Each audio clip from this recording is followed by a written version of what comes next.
আলু দিয়ে কাতল মাছের ঝোল। কালারটা দেখেই বুঝতে পারছেন যে এটা কতটা লোভনীয় হয়েছে।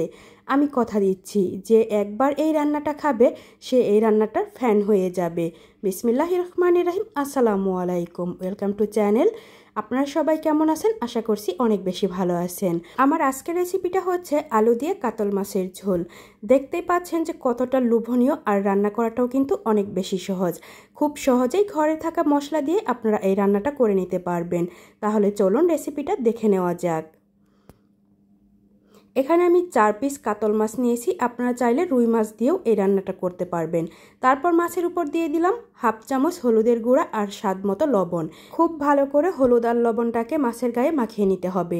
খেয়াল রাখতে হবে যেন মাছের গায়ে কোথাও সাদা না থাকে। মাছগুলো আমার হলুদ লবণ মাখিয়ে নেওয়া হয়ে গেছে। এখন আমি এটাকে একটা সাইডে রেখে দেব। চুলায় আমি একটা কড়াই বসিয়ে দিয়েছি। দিয়ে দিচ্ছি হাফ কাপ রান্নার তেল।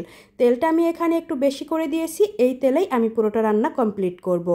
তেলটা যখন হালকা গরম হয়ে আসবে তখন আমি মাছগুলো এখানে দিয়ে দিলাম। দিয়ে তারপর মাছগুলো একটা সাইড যখন ভাজা হয়ে গেছে এরপর আমি মাছগুলোকে উল্টিয়ে দিলাম। উল্টিয়ে দিয়ে অপর পাশটাও একইভাবে ভেজে নেব। খুব বেশি শক্ত করে ভাজবো না, তাহলে মাছের ভেতরের জুসিনেসটা থাকবে না। মাছগুলো আমার ভেজে নেওয়া হয়ে গেছে। এখন আমি তেল ঝরিয়ে মাছগুলোকে নামিয়ে নিচ্ছি। সবগুলো মাছ আমার নামিয়ে নেওয়া হয়ে গেছে। এখন আমি এই একই তেলের মধ্যে আলুগুলোকেও ভেজে নেব। এখানে আমি আলুগুলোকে একটু মোটা করে নিয়েছি। আপনারা চাইলে আর একটু পাতলা করেও নিতে পারেন। তারপর আলুর মধ্যে দিয়ে দিলাম স্বাদ মতো লবণ আর হাফ চামচ হলুদের গুঁড়া দিয়ে খুব ভালো করে মিশিয়ে নিচ্ছি। মিশিয়ে নিয়ে ঢাকনা দিয়ে ঢেকে আমি 10 মিনিটের মতো আলুগুলোকে ভেজে নেব মিডিয়াম টু লো হিটে। ঢাকনা দিয়ে ঢেকে দিলাম। 10 মিনিট পর আমি ঢাকনাটাকে খুলে নিচ্ছি। এর মধ্যে কিন্তু আমি অনেকবার ঢাকনাটা খুলে নেড়ে চেড়ে দিয়েছি। আপনারা যদি এটা নেড়ে না দেন তাহলে কিন্তু আলুগুলো পুড়ে যেতে পারে। আলুগুলো এখানে খুব সুন্দর করে ভেজে নেওয়া হয়ে গেছে। এর থেকে বেশি ভাজবো না। 80% মতো ভাজা হয়ে গেছে। এখন আমি তেল ঝরিয়ে সবগুলো আলুকে নামিয়ে নিচ্ছি।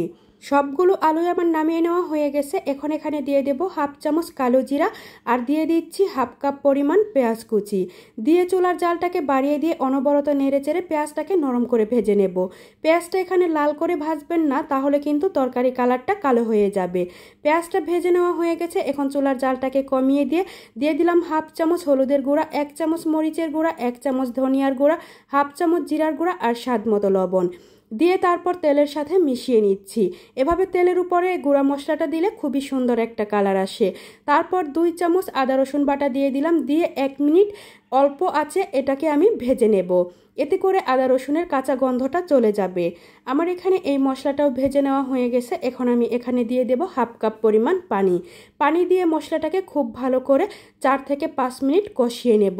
ততক্ষণ পর্যন্ত কষাতে হবে যতক্ষণ পর্যন্ত তেলটা মশলার উপরে ভেসে না ওঠে। মশলাটা আমার এখানে কষিয়ে নেওয়া হয়ে গেছে। দেখতেই পাচ্ছেন তেলগুলো সব উপরে উঠে এসেছে আর একটুও কিন্তু পানি নেই। মশলাটা যত ভালো করে কষাবেন রান্নার টেস্ট তত বেশি ভালো হবে। তারপর এখানে আমি দিয়ে দিলাম 3টা টমেটো। টমেটোগুলোকে আমি একটু চিকন করে আলুর মতো করে কেটে নিয়েছি। এতে করে দেখতে অনেক বেশি সুন্দর লাগবে। আর এখন এই টমেটোটাকেও আমি 2 থেকে 3 মিনিট এই মশলার মধ্যেই কষিয়ে নেব। 2 থেকে 3 মিনিট পর আমি নেড়ে চেড়ে দিচ্ছি। দেখতেই পাচ্ছেন টমেটোর গায়ে যে পানিটা ছিল সেই পানিটাও কিন্তু শুকিয়ে গেছে। এখন এই টমেটোর মধ্যে দিয়ে দেব ভেজে রাখা আলু। আলুটা যেহেতু 80% মতো সেদ্ধ করা আছে তাই এটাকে কিন্তু বেশি কষানোর প্রয়োজন নেই।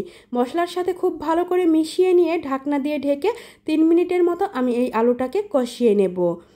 মশলার সাথে খুব ভালো করে মিশিয়ে দেওয়া হয়ে গেছে। এখন আমি ঢাকনা দিয়ে ঢেকে দেব 3 মিনিটের জন্য। আর এর সময় কিন্তু চুলার জালটাকে মিডিয়াম হিটে রাখতে হবে।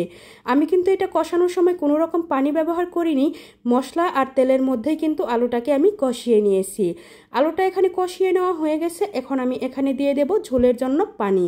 আমি 1.5 কাপ পরিমাণ পানি দিয়েছি, যেহেতু আমি ঝোলটাকে মাখো মাখো রাখবো। আপনারা যদি একটু বেশি ঝোল খেতে চান সেক্ষেত্রে আপনারা পানিটা আরেকটু বাড়িয়ে দেবেন। তারপর ঢাকনা দিয়ে ঢেকে আমি বলক তুলে নেব। বলক চলে এসেছে। এখন ঢাকনাটাকে খুলে নিচ্ছি। এরপর ভেজে রাখা মাছগুলোকে দিয়ে দিলাম। দিয়ে তারপর ঝোলের মধ্যে খুব ভালো করে ডুবিয়ে দিচ্ছি। তারপর এখানে দিয়ে দেব 4-5টা কাঁচামরিচ ফালি। কাঁচামরিচগুলোকে আমি মাঝখান দিয়ে কেটে দিয়ে দিয়েছি। এ পর্যায়ে কাঁচামরিচ দিলে খুব সুন্দর একটা ফ্লেভার আসবে। তারপর ঢাকনা দিয়ে ঢেকে আমি 8 থেকে 10 মিনিট রান্না করে নিয়েছি। এই রান্নাটা কিন্তু খুবই সহজ আর খেতেও কিন্তু অসাধারণ স্বাদের হয়। আপনি যদি এই রান্নাটা করে আপনার পরিবারের সবাইকে খাওয়ান, আপনার পরিবারের সবাই আপনার ফ্যান হয়ে যাবে। এখন আমি আপনাদেরকে পরিবেশন করে দেখাচ্ছি। দেখতেই পাচ্ছেন কত সুন্দর একটা কালার চলে এসেছে। আর আমার এই ভিডিওটা যদি আপনারা আমার ইউটিউব চ্যানেল থেকে দেখে থাকেন তাহলে প্লিজ আমার চ্যানেলটা সাবস্ক্রাইব করে দেবেন। আর যদি আমার ফেসবুক পেজ থেকে দেখে থাকেন তাহলে আমার পেজটা ফলো দিয়ে রাখবেন।